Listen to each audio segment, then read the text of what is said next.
बिस्मिल्लाहिर्रहमानिर्रहीम।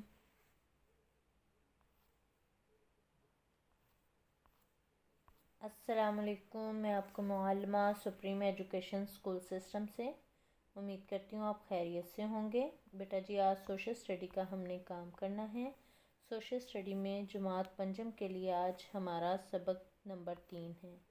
कौन सा आज हमारा सबक है? सबक नंबर 3। तो बेटा जी, सबक नंबर 3 की तरफ आते हैं। आपने अपनी माशरती उलूम की किताब पंजाब टेक्स्ट की निकालनी है। फिर उसके बाद आपने बाब नंबर 3 पाकिस्तान की आबो हवा सबक खोलना है। ठीक है, पाकिस्तान की आबो हवा सबक नंबर 3 खोलना है। और फिर हम उसकी आज बाकी हमारी जो बुलंद ख़्वानी रह गई है उसको करेंगे। बेटा जी, हमने आज जो काम करना है वो बुलंद ख़्वानी करनी है और सवालात के जवाबात करने हैं। तो आइएगा अपनी बुलंद ख़्वानी की तरफ। हमने पढ़ा था कि आबो हवा से क्या मुराद है। आबो हवा से मुराद के जो पूरा साल मौसमी कैफियत होती है उसे हम आबो हवा कहते हैं। जैसे वो बता रहे हैं कि सारा साल मौसम एक जैसा नहीं रहता। कभी गर्मी पड़ती है, कभी सर्दी, कभी बहार का मौसम आ जाता है, कभी ख़ज़ां का मौसम। तो ये मौसमी कैफियत का नाम क्या है? आबो हवा। यानी आबो हवा किसी इलाके के लंबे अरसे की मौसमी कैफियत है। ठीक है बेटा जी, मुख्तसर अरसे की कैफियत का नाम मौसम है जो रोज़ बरोज़ आपकी बदलती है। जैसे गर्मियों में सुबह के वक्त दर्जा हरारत जो होता है वो ठंडा होता है, इतनी गर्मी नहीं होती। लेकिन जैसे जैसे सूरज ऊपर आता जाता है तो गर्मी ज़्यादा होती जाती है। और इसी तरह कभी बारिश होती है, कभी नहीं, कभी हवा बहुत तेज़ होती है, कभी हल्की। तो ये हम पढ़ चुके थे। आज हम अगले अपने टॉपिक की तरफ आएंगे। लोगों के रहन सहन पर आबो हवा के असरात, कैसे असरात होते हैं। देखो बेटा, जब बहुत ज़्यादा गर्मी होती है तो लोग गर्मी की वजह से बहुत ज़्यादा बेहाल हो जाते हैं। तो वो गर्मी में क्या करते हैं? ठंडी मशरूबात पीते हैं, फिर हल्की फुल्की ग़िज़ा लेते हैं, बारीक सूती कपड़े पहनते हैं। इसके अलावा जब सर्दी होती है तो लोग जो सर्द इलाकों के होते हैं या मैदानी इलाके के लोगों में भी जब बहुत ज़्यादा सख्त सर्दी पड़ती है तो वो सर्दी को महसूस करते हैं। लोग मोटे कपड़े पहनते हैं। ठीक है, चाय गोश्त की यखनी वगैरह पीते हैं। तो बेटे, आबो हवा का असर लोगों की सेहत पर भी पड़ता है। पाकिस्तान के बड़े बड़े शहरों की फ़ज़ा वहाँ के सन्नतों और ज़राए आमदोरफ्त के धुएँ की वजह से, हाँ जी, आपने देखा ना शहरों की फ़ज़ा कैसी आलूदा हो चुकी हुई है, जिससे लोगों की सेहत पर बुरे असरात हैं। लोग बीमार होना शुरू हो जाते हैं। इसके अलावा लोग जो हैं वो बहुत ज़्यादा बीमारियों में मुब्तला होना शुरू हो जाते हैं। तो हमें की रोकथाम के लिए ज़्यादा से ज़्यादा दरख्त लगाने चाहिए। जितनी आलूदगी कम होगी उतनी हमारी सेहत अच्छी रहेगी। तो बेटा, इस मकसद के लिए हमें दरियाओं, नहरों, रेलवे लाइनों के किनारों पर दरख्त लगाए जाने चाहिए। ठीक है बेटा जी, आगे आते हैं अपने अनवान की तरफ। नेक्स्ट, पाकिस्तान के मुख्तलिफ तबई ख़ितों की आबो हवा। ठीक है, अब हम मुख्तलिफ तबई ख़ितों की आबो हवा के बारे में पढ़ेंगे। पाकिस्तान के मुख्तलिफ तबई ख़ितों की तरफ आते हैं। पहला है सर्द आबो हवा का शुमाली और शुमाल मगरबी पहाड़ी खिता।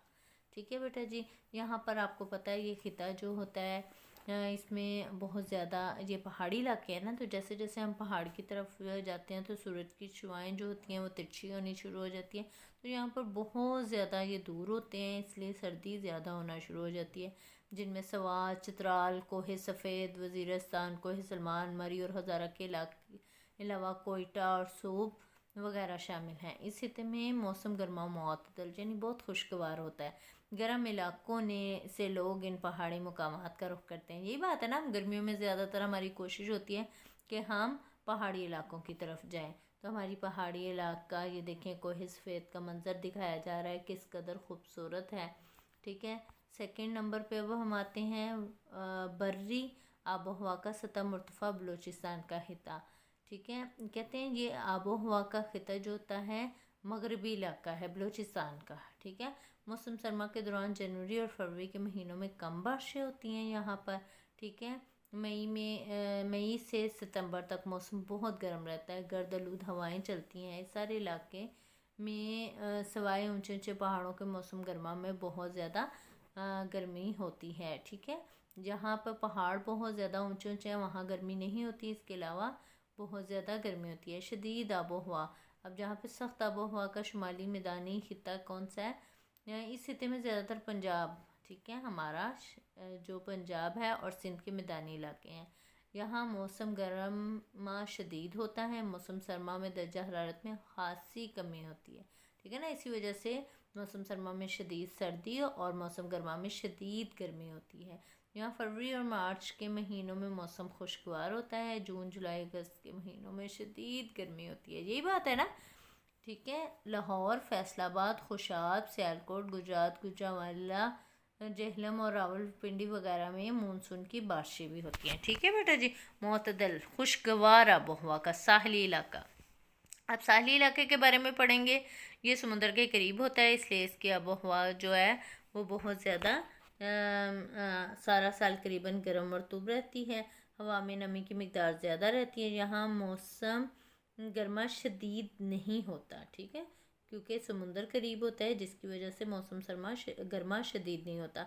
आमतौर पर इसके साहली इलाके यानी किनारे पर में बारिशें नहीं होती, मगर कभी कभार गर्दबाद की वजह से मूसलाधार बारिशें होती हैं। गर्दबाद मैंने आपको बताया था, गोल सा चक्कर होता है बहुत तेज़ी के साथ। ठीक है, आगे आइएगा। इंसानी सरगर्मियों के आबो हवा पर असरात, क्या असरात होते हैं? कहते हैं इंसान ने तमाम शोबों में बहुत तरक्की की है। ठीक है, ये तो बात वाज़ेह है कि हर चीज़ में इंसान ने तरक्की की है, कहाँ से कहाँ तक पहुँच गया है। इसके अलावा बढ़ती हुई आबादी, बहुत ज़्यादा आबादी हो गई है, ज़रूरी ज़मीनों की कमी हो गई है, क्योंकि जहाँ ज़मीनें थी वहाँ घर बनना शुरू हो गए हैं, दरख्तों की कटाइयाँ शुरू हो गई हैं और ज़रूरियात की चीज़ें जैसे तेल, गैस, कोयला में कमी होनी शुरू हो गई है और ये चीज़ें महंगी भी होनी शुरू हो गई हैं। ये बात है ना, जिसकी वजह से हवा में कार्बन डाइऑक्साइड गैस की मिकदार बढ़ती जा रही है। तो ज़ाहिर है तेल, गैस, कोयला जलेगा तो कार्बन डाइऑक्साइड गैस बढ़ेगी और अगर हम दरख्त काट देंगे तो हमारी ऑक्सीजन जो है वो हमें नहीं मिल सकेगी और हमारी हवा आलूदा हो जाएगी। गाड़ियाँ छोड़ने वाली धुआं जो गाड़ियाँ छोड़ती हैं वो फ़ज़ा को आलूदा करेंगी और हम बहुत ज़्यादा बीमारियों में मुब्तला हो जाते हैं। यही बात है ना? आगे देखिएगा, इंसानी सरगर्मियों, ग्रीन हाउस इफेक्ट और ग्लोबल वार्मिंग। तो बेटे स्कूल जाते हुए रास्ते में अगर पौधों की नर्सरी नज़र आए, ठीक है, तो आपने कुछ पौधे पॉलीथीन शीट से बने हुए कमरों में देखे होंगे। कभी आप नर्सरी का जायज़ा लें तो वहाँ पर कुछ जो पौधे होते हैं उनमें शॉपर और वो सारा कुछ ग्रीन ट्रांसपेरेंट से लगे होते हैं। ठीक है, तो उसे ग्रीन हाउस कहलाते हैं। सूरज की शुआएं इन कमरों में दाखिल नहीं हो सकती। ठीक है, जिसकी वजह से दर्जा हरारत कमरों का नॉर्मल रहता है और यहाँ पर जो है वो पौधे उगाए जाते हैं। हवा में इस अनासर की मौजूदगी से दर्जा हरारत बढ़ जाता है। इसके अलावा मुख्तलिफ़ किस्म की इंसान सरगर्मियों की वजह से ज़मीन का दर्जा हरारत बढ़ रहा है। आगे देखिए, दर्जा हरारत होने में इजाफा ग्लोबल वार्मिंग कहलाते हैं। जैसे जैसे दर्जा हरारत बढ़ता जाता है माहौल में कार्बन डाइऑक्साइड, गर्दो गुबार की मिकदार ज़्यादा होती जाती है। तो इन्हीं दर्जा हरारत के बढ़ने को हम क्या कहते हैं? ग्लोबल वार्मिंग कहते हैं। बेटा जी, आबो हवा इंसानी सरगर्मियों पे मनफी असरात को कम करने के तरीके क्या हैं वो देखते हैं। माहौल पर इंसानी सरगर्मियों के मुज़र असरात को कम करने के लिए हमें वही बात, ज़्यादा से ज़्यादा दरख्त लगाने चाहिए। कार्बन डाइऑक्साइड करने में गैस को कम करने में क्या होते हैं? मददगार साबित होते हैं। इसी तरह धुआं छोड़ने वाली गाड़ियों के लिए क्या करना चाहिए? उनकी मरम्मत करनी चाहिए ताकि वो धुआं ना छोड़ें। और वही बात, पौधे ज़्यादा से ज़्यादा लगाने चाहिए ताकि हमारी माहौलियाती आलूदगी कम हो। बेटा जी, अपनी मश्की सवालात की तरफ आते हैं। सवाल है, आबो हवा किसे कहते हैं? आबो हवा में फ़र्क की वजूहात मुख्तसर बयान करें। तो बेटा जी, ये हमारे सवालात के जवाबात हैं। पहला जवाब है, आबो हवा किस इलाके के लंबे अरसे की मौसमी कैफियत का नाम है। मैं आपको पहले बता चुकी हूँ। और आगे उन्होंने इसबाब फ़र्क पूछा है, तो ख़त्ते इस्तिवा से फासला हत इस्तवा पर सूरज की शुआएं मैं आपको बताया था बाकायदा आमूदन पड़ती हैं, जिसकी वजह से यहाँ मौसम तकरीबन साल साल गर्म रहता है। जून जून कुतबैन यानी दूसरी साइड पर जाना शुरू हो जाए, अतराफ जाना शुरू हो जाए, तो दर्जा हरारत में कमी वाक़ हो जाती है। सतह समुद्र से बुलंदी, जैसे जैसे हम बुलंदी पर जाते हैं दर्जा हरारत में कमी आती है। और वो इलाके जो सतह समुद्र से बुलंदी पर वाक़ होते हैं, इनमें दर्जा हरारत मैदानी इलाकों की निस्बत क्या होता है, काफ़ी हद तक कम होता है। समुद्र से फासला आबो हवा में फ़र्क की वजह बनता है। ऐसे इलाके जो समुद्र से करीब होते हैं तो इनकी आबो हवा खुशगवार मतदल होती है, और इलाके जो समुद्र से दूर होते हैं वो गर्मियों में ज़्यादा गर्म और सर्दियों में ज़्यादा सर्द होते हैं। चौथा पॉइंट, हवाओं की सिमत क्या है। सर्द इलाकों से आने वाली हवाएं दर्जा हरारत में कमी और गर्म इलाकों से आने वाली हवाएं दर्जा हरारत में इजाफे का बायस बनती हैं। इसके अलावा मुख्तसर अनासर बादल, पहाड़ों का रुख और बहरी रोएं भी आबो हवा में तब्दीली का सबब बनती हैं। ये बेटा आपके पहले सवाल का जवाब है। आपने इसको खुशखत अपनी कॉपी पे तहरीर करना है, दिन और तारीख लगानी है और हाशिया भी लगाना है, और काम को बड़े अच्छे अंदाज में करना है। आगे देखिएगा सवाल नंबर 2। मानसून हवाओं के बारे में आप क्या जानते हैं। मानसून हवाओं के बारे में आप क्या जानते हैं, मुख्तसर बयान करें। मौसम गर्मा में मानसून हवाएं पाकिस्तान मौसम गर्मा की ज़्यादातर बारिश मानसून हवाओं की वजह से होती है। ये हवाएं गर्मियों में समुंदर से खुश्की की तरफ चलती हैं, जिसके मुल्क के बाज़ हिस्सों के दिन के वक्त दर्जा हरारत 50 डिग्री सेंटीग्रेड चला जाता है, जिससे हवा गर्म हो जाती है। देखा ना, गर्मियों में ज़्यादा गर्मी होना शुरू हो जाती है। गर्म हवा चूँकि हल्की होती है इसलिए ऊपर उठना शुरू हो जाती है। ये हवाएं समुंदर से आती हैं इसलिए नमी से भरपूर होती हैं। यही हवाएं पाकिस्तान के शुमाली मशरक़ी हिस्सों में ज़्यादा और जनूब मगरबी हिस्सों में निस्बतन कम बारिश बरसाती हैं। पाकिस्तान में ज़्यादा बारिश शुमाली मगरबी पहाड़ी इलाकों में होती हैं। आगे मौसम सरमा की हवाएं दिसंबर, जनवरी और फरवरी के महीनों में सूरज की शुआएं पाकिस्तान के इलाकों पर तिरछी पड़ती हैं। ज़मीनी इलाके की हवा सर्द होकर ठंडी होकर भारी हो जाती है। इसके बरक्स समुद्र का पानी गर्म होता है, इसलिए वहाँ की हवा निस्बतन गर्म और हल्की होती है। चूँकि ये हवाएं खुश्की की तरफ से आती हैं इसलिए नमी ना होने की वजह से बारिश नहीं होती। यही वजह है पाकिस्तान का मौसम सरमा खुश्क होता है।